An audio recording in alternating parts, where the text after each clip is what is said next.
जब दुश्मन अपने अंजाम के करीब होता है तो सबसे पहले उसकी ज़बान लरजती है, फिर उसके बयानिए में झूठ बोलने की रफ्तार बढ़ जाती है और आखिर में वो अपनी शिकस्त छुपाने के लिए पर्दे तानने लगता है। यही कुछ इस वक्त इजराइल कर रहा है। उसने अपने मीडिया को नकेल डाल दी, तबाही की तस्वीर रोक दी हैं, ज़ख्मियों की चीखें दबाई जा रही हैं, आलमी राय आमा को गुमराह करने के लिए अमरीकी ज़राए अबलाग में अपनी सफाई में मुहिम चलाई जा रही है। मगर सच ज़मीन पर गिरा हुआ एक मिसाइल भी चीख चीख कर सुना रहा है। तल अबीब, हैफा, नकब, बैतुल मक़दस, कहीं अस्पताल उजड़े, कहीं इंटेलिजेंस हेडक्वार्टर मलबे तले दफन हो चुके, कहीं क्लस्टर बमों के छोटे बारूदी दहाने जो हैं वो अभी तक ज़मीन में दबी मौत बने हुए हैं। और इजराइल का दावा है कि उसने 70% मिसाइल रोक लिए, मगर हकीकत यह है कि उसकी शैरक पर सजील टू गिरा। उसके डिजिटल हुनर को बैनर शेवा में खाकिस्तर कर दिया गया और उसके ज़ख्मी सिपाही सैरोका अस्पताल में दोबारा ज़िंदगी के लिए तड़प रहे हैं। ईरान का हर हमला एक पैगाम बन चुका है कि जो सरजमीन शोहदा की पहचान हो वो दुश्मन के एटमी गुरूर को राख बनाने की सलाहियत रखती है। अब बात सिर्फ ईरान और इजराइल की नहीं रही, अब पूरी दुनिया में 2 ब्लॉक्स बन चुके हैं। मशरक के उफक पे रूस, चीन, शिमाली कोरिया, पाकिस्तान और तुर्की जैसे ममालिक सफारा हो चुके हैं, जबकि मगरब अभी तक अपने बयानिए के खौल में छुपने की कोशिश कर रहा है। लेकिन ये जंग सिर्फ बमों की नहीं, ये जंग सच की जंग भी है, जिसमें झूठ कितने ही ट्रंप ले आए। तारीख सिर्फ उन्हीं को सुरखरू करेगी जो मजलूम के साथ खड़े होंगे। आप सब पर सलामती हूँ। मैं यासिर रशीद हूँ और आप देख रहे हैं यासिर रशीद ऑफिशियल। नाज़रीन, हैरट्स जो मशहूर अखबार है इजराइल का और सबसे पुराना अखबार, उसकी ताज़ा रिपोर्ट के मुताबिक ईरान की जानिब से बैतयाम पर किए गए मिसाइल हमले ने तबाही की एक नई दास्तान रकम की, जिसमें 80 इमारतें बुरी तरह मुतासर हुई, 22 को इतना शदीद नुकसान पहुंचा कि उन्हें अब गिरा दिया जाएगा। एक शख्स ताहाल मलबे में लापता है। रेस्क्यू टीमें मुसलसल तलाश में मसरूफ हैं और बल्दिया ये कहती है कि शहर की मुकम्मल बहाली में कम से कम 5 साल लगेंगे। ये इस बात की गवाही है कि मौजूदा जंग में ये ईरानी हमला इजराइल के अंदर सबसे ज़्यादा तबाह कुन साबित हुआ। और अगर बैतयाम की हालत ये है तो हैफा का हाल तसव्वुर से बाहर है। एक ऐसा साहिली शहर जहाँ इजराइल के सनती और दिफाई तंजीबात की भरमार है, जो बार बार ईरानी मिसाइलों का हदफ बनता रहा।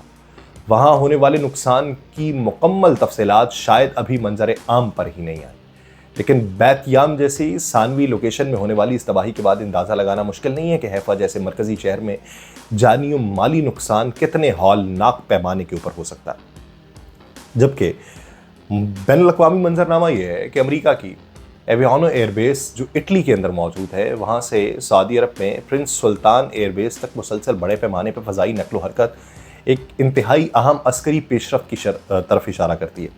गुज़िश्ता अगर 48 घंटों की बात करें तो C-17A ग्लोब मास्टर जैसी हैवी लिफ्ट तैयारे जो हैं वो बिना रुके परवाज़ें भर रहे हैं। उसमें C-5M सुपर गैलेक्सी भी शामिल है। ये वो तैयारे हैं जो अमेरिका की बड़ी जंगी ज़रूरियात, असलहे, टेक्निकल आलात और खुसूसी फोर्सेस को फौरी तौर पे जंगी जो थिएटर्स हैं उनमें मुंतकिल करने के लिए इस्तेमाल किए जाते हैं। ऐसी नकलो हरकत महज मश्क या रूटीन लॉजिस्टिक सरगर्मी नहीं लगती, ये एक मुनज़्ज़म प्री वार स्टेजिंग ऑपरेशन है, ख़ास तौर पे ऐसे वक्त में जब मशरक़ वस्ता पहले ही ईरान इजराइल कशीदगी के दहाने पे है। ये फ़ज़ाई सरगर्मियाँ ये ज़ाहिर करती हैं कि अमेरिका या तो खत्ते में अपनी अस्करी मौजूदगी को फौरी तक़वियत दे रहा है या किसी मतवक्के महाज़ आराई के लिए पेश की तैयारी कर रहा है। यही नहीं, प्रिंस सुल्तान एयरबेस अमेरिका के उन चंद कलीदी अड्डों में से है जहाँ से पूरे मशरक़ वस्ता में कार्रवाइयाँ की जा सकती हैं, चाहे वो ईरान की हदूद में अहदाफ हों, चाहे वो आबनाए हरमुज़ पे नज़र रखनी हो।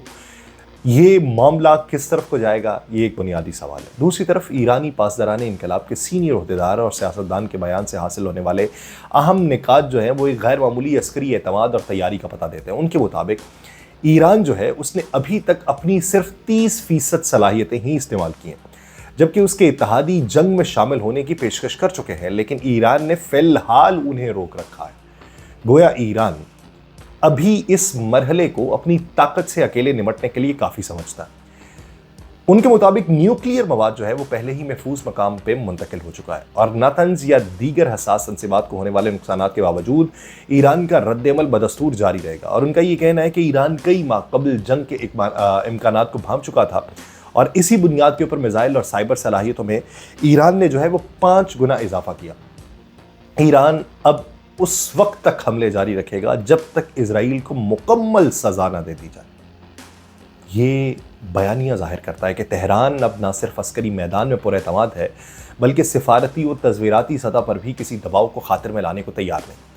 मोहसिन रज़ाई, जो न सिर्फ एक तजियाकार अस्करी कमांडर बल्कि ईरानी स्ट्रेटजिक हिकमत अमली के ममार समझे जाते हैं, उनके हालिया बयानात में भी एक ऐसी बसीरत नजर आती है जो न सिर्फ ज़मीनी हक़ाइक़ बल्कि दुश्मन की कमज़ोरियों को गहराई से जांचने का आकाश है। उनके मुताबिक अफजूदा जौहरी मवाद जो है वो पहले ही महफूज मकामात पर मुंतकिल किया जा चुका है, जो इस बात की अलामत है कि ईरान ने हर मुमकिन ख़तरे को पेश की भांप कर उसके तदारुक के इक़दाम किए। और उन्होंने ये भी कहा कि कुछ लोग ये समझते हैं कि मुज़ाकरात से जंग को रोका जा सकता है, लेकिन हकीकत ये है कि मुज़ाकरात जारी थे और जंग का आगाज़ हो चुका था। मोहसिन रज़ाई ने ख़बरदार करते हुए कहा कि अब अगर किसी को भी ये खुशफहमी है कि फायर बंदी कोई देर पा हल फराहम कर सकेगी, तो ये सिर्फ हमें दुश्मन को दोबारा मुनज़्ज़म होने का मौका देना होगा। और उनके मुताबिक एक अहम बात कि हमें रहबर मुअज़्ज़म की हकीमाना रहनुमाई के मुताबिक ऐसी कारी ज़रब लगानी चाहिए जो दुश्मन को दोबारा इस सरज़मीन की तरफ देखने की जुर्रत न दे। और मोहसिन रज़ाई इस बात के ऊपर जोर देते हैं कि इस वक्त दुश्मन अस्करी, ज़हनी और सिफारती हर सतह पर कमज़ोर पोजीशन पर है, और यही वो वक्त है जब हतमी और फैसला कुन ज़रब लगाई जानी चाहिए, और हम लगाने की कोशिश भी कर रहे हैं। वो मगरबी ताकतों की मुमकिना मुदाखलत के खदशे को भी रद्द कर रहे हैं और कहते हैं कि अगर हमारे मिसाइल उनके कदम रोक सकते हैं तो हमें किसी भी किस्म की आर्जी फायरबंदी से गुरेज करना होगा, क्योंकि ये दुश्मन को सांस लेने और ख़ुद को मुनज़्ज़म करने का मौका देगी। और उनका मौक़िफ़ वाज़ेह है कि ये वक्त रहम का नहीं, ये वक्त फैसला कुन इक़दाम का है। अगर दूसरी तरफ इसराइल को देखा जाए तो उनकी वज़ारत दिफ़ा के मुताबिक अमेरिका और जर्मनी से 14 फ़ौजी कार्गो तैयारे इसराइल पहुँचे, जिनमें भारी मिकदार में फ़ौजी साजो सामान था, असलहा मौजूद था। और ये तैयारे ऐसे वक्त में इसराइल पहुँचे जब इसराइल ईरान के साथ खुली जंग की हालत में था और उसके दिफाई ज़खायर बिलखुसूस मिसाइल डिफेंस सिस्टम जो था वो उसकी बोझ के नीचे आ चुके थे।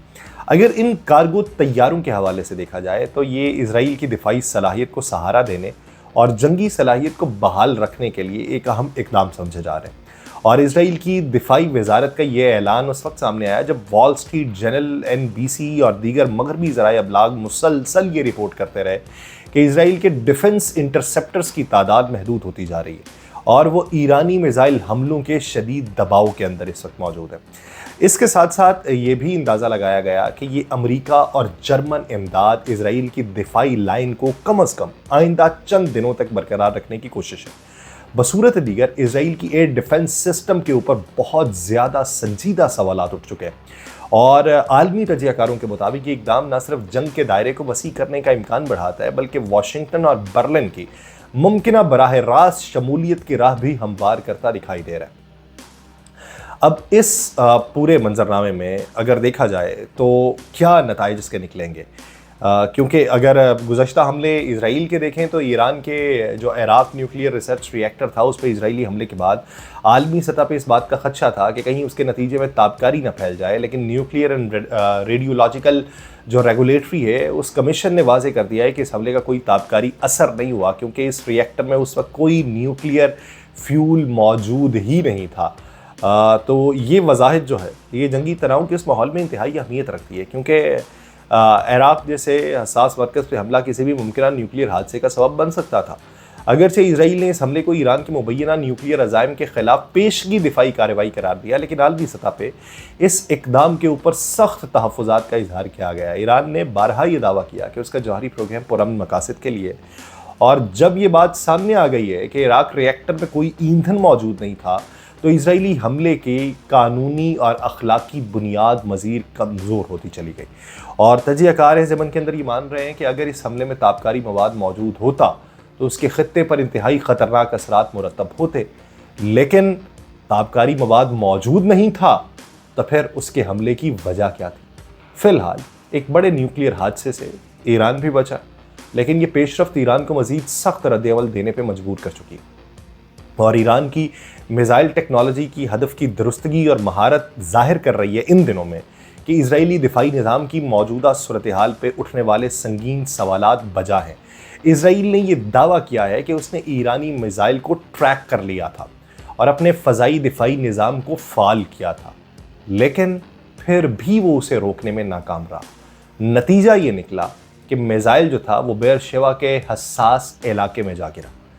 ये मिसाइल अब तक के जितने मिसाइल फायर किए गए उनमें क्लस्टर वॉरहेड से लैस था, जिससे अंदाजन 20 छोटे बम 8 किलोमीटर के दायरे में गिरे।